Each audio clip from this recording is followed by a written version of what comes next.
Приятели, аз съм Мели и днешното видео, както сте разбрали в заглавието, ще бъде на тема моите нови придобивки, покупки, неща от различни места. Ще ви казвам кое откъде.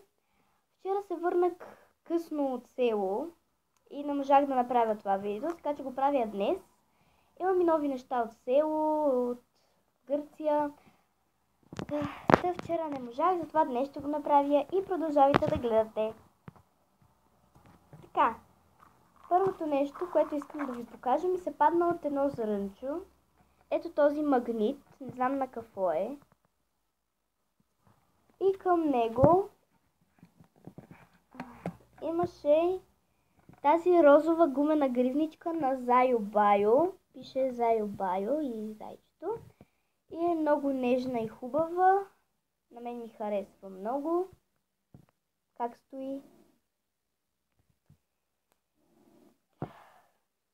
И да. Другото нещо, което си купих от Гърция за 1 евро, е тази гривна, която също е с камъчета, като диаманти са, и много нежно стои, хубаво и много ми харесва. А към нея си купих този пръстен, който също е от Гърция за 1 евро, с едно делфинче, което е налепено с камъчета. Много е красив този пръстен и стои много добре. Даже ще видите колко нежно и красиво стои. И на мен много ми харесва. Другото нещо, което си купих от един магазин в Мездра, там близо до селото ми, е тази химикалка с няколко цвята. Много е красива. Имах такава, но ми се развали лилавият цвят и си купих направо нова. Няма лилав цвят на нея, но е много хубава. С леденото кралство е, както виждате. Много е красива. С зелено, синьо, черно и червен цвят. Има и е много красива тази химикалка. Другото нещо е също от Гърция. Гледала съм такова и много го харесах, но не знаех откъде да си купя. Видях в Гърция такова и нямаше как да не си взема. Ето това портмоненце, което е гумено, както виждате, може да се мачка. Ето това портмоне. Пише I really love Гърция.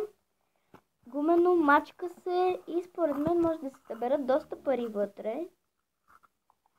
Като размери, големичко е. И е много красиво, много ми харесва това портмоненце. Отдавна иска да си взема такова.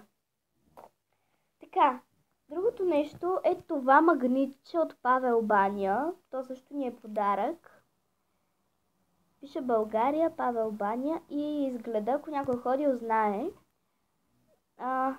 Ето го, много е красиво и хубаво магнитчето. Друго, от една приятелка на мама, ходила е с нейното семейство на море на Поморие и ни повзе това магнитче, което е много красиво. Пише България, Поморие.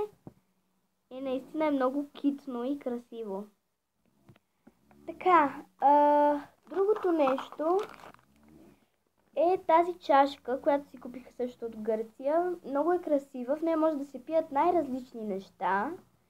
И ракия може да се пие, по-подходяща е за ракия, малка такава чашка.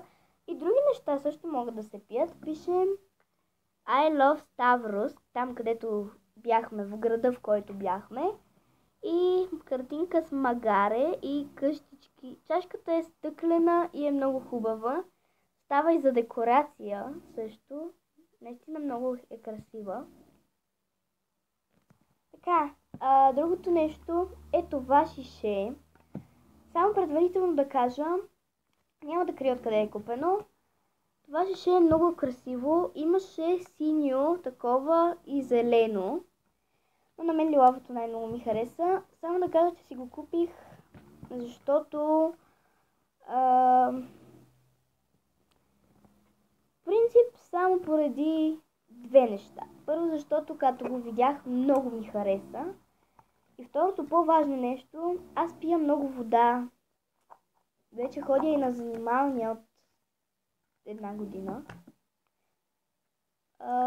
от миналата учебна година всъщност. Ходя на занимавания, там пия много вода и в училище, когато е жег, в училище, когато съм, пия много вода, особено в жегите. И ми се свършва водата в пластмасовото шише. И си го купих само защото това шише побира повече вода, отколкото побира пластмасовото. И ми върши идеална работа за целия ден. Лилаво е, отваря се ето така и така се пие.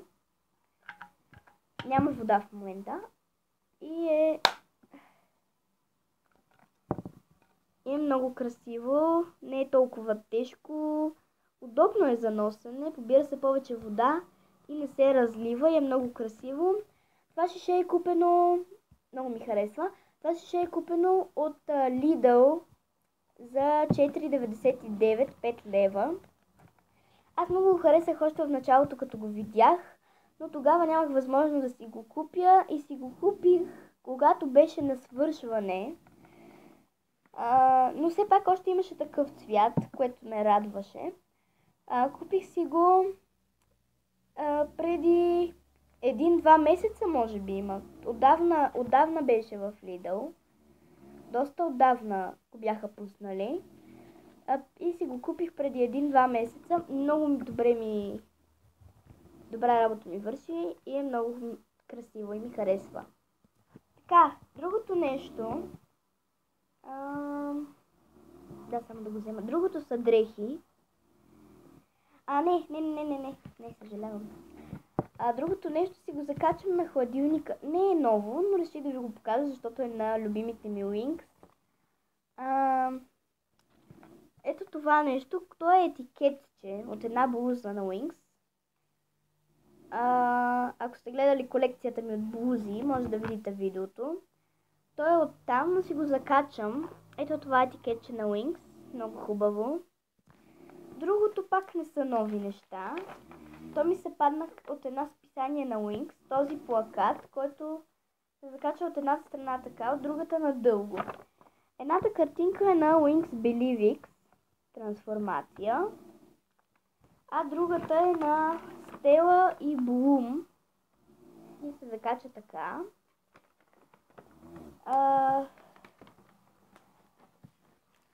Тук има много доста неща. Другия плакат пак е на Wings Believe X. А от другата страна е на Flora и Stella рокаджийки. И е страхотен плакат, наистина. Така, другото нещо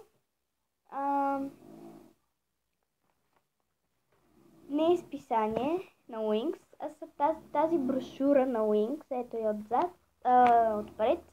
Ето я отзад е на един лабиринт за Стела. Трябва да си намери банския. Ето отзад, ето я отпред брошурата. А отвътре са дадени неща за плаж на Wings. Има бански, дъска за сърф, радио и пончо, такова за плажа. То е без ръкави, а само се облича така и е с качулка. И много хубави. И пояс също на Wings. И е много хубава тази брошура. Другото пак е такава същата брошура, само че е по-голяма. Отзад е празна. Ето тук пак са дадени нещата за Wings и пончото. Имам такова пончо, между другото купих си го на Wings. Но то, само да кажа, да не ви разочаровам, това пончо не е от България. Не е от България и аз не съм го виждала в България. Не знам ако вие сте го виждали. Аз не съм го виждала лично и не мисля, че такова пончо съществува в България. Защото не е от България и ми е подарък от една приятелка на мама. Тя донесе на мама един бял потник, а на мен донесе пончото на Wings. Много е красиво. И пак е дадена брошурата. Така, сега ще ви покажа пончото. Така, не мисля, че го има в България, за да не ви разочаровам. Не мисля, че съществува в България. То струва, както виждате, 9,99 евро. То струва 9,99 евро и е купено от... и ми е подарък от Италия. Да, правилно чухте. Подарък ми е от Италия и е много красиво. На мен много ми харесва. Розово е цялото с качулка. Когато излезете от водата, да се наметнете, за да ви изсуши. Отпред е на... Всъщност той е на всички мои любими феи. С качулка също така. Видяхте? Отпред е на Флора и Блум. А отзад е на Блум и Стела. И на мен много, сега няма да го обличам, но на мен много добре ми стои. Много се радвам, че ми го подари, много ми харесва. И наистина е супер красиво.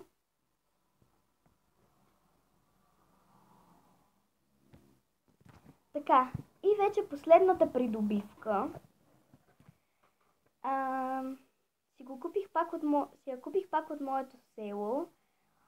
Не моето село, всъщност, а си я купих от един магазин за дрехи в Мездра, близо до моето село.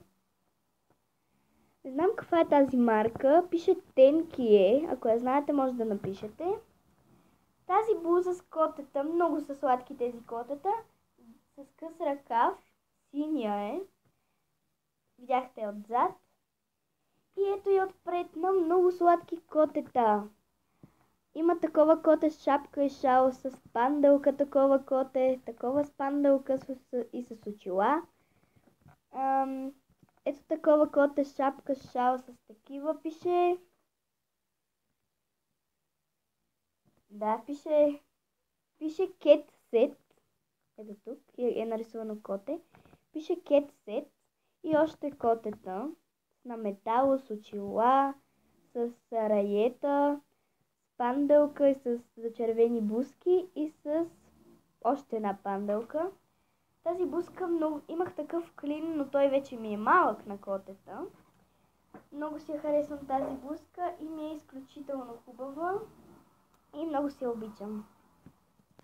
Така хора, това беше цялото видео за днес и всички мои нови неща. Ако ви е харесало видеото, му ударете по един лайк и го харесвайте и се абонирайте за моят канал. Да се опитаме да направим... колко абоната? В момента имам 30 абоната, ако не са и станали повече. Не знам. Да се опитаме да направим с 10 абоната повече от 30. Ще ме направите адски щастлива. Да се опитаме да направим 40 абоната в моят канал. Ще съм много щастлива. Естествено, не веднага, постепенно. Но да се опитаме да ги направим. И това беше всичко за днес. Ако ви е харесало, му ударете по един лайк, абонирайте се и до скоро!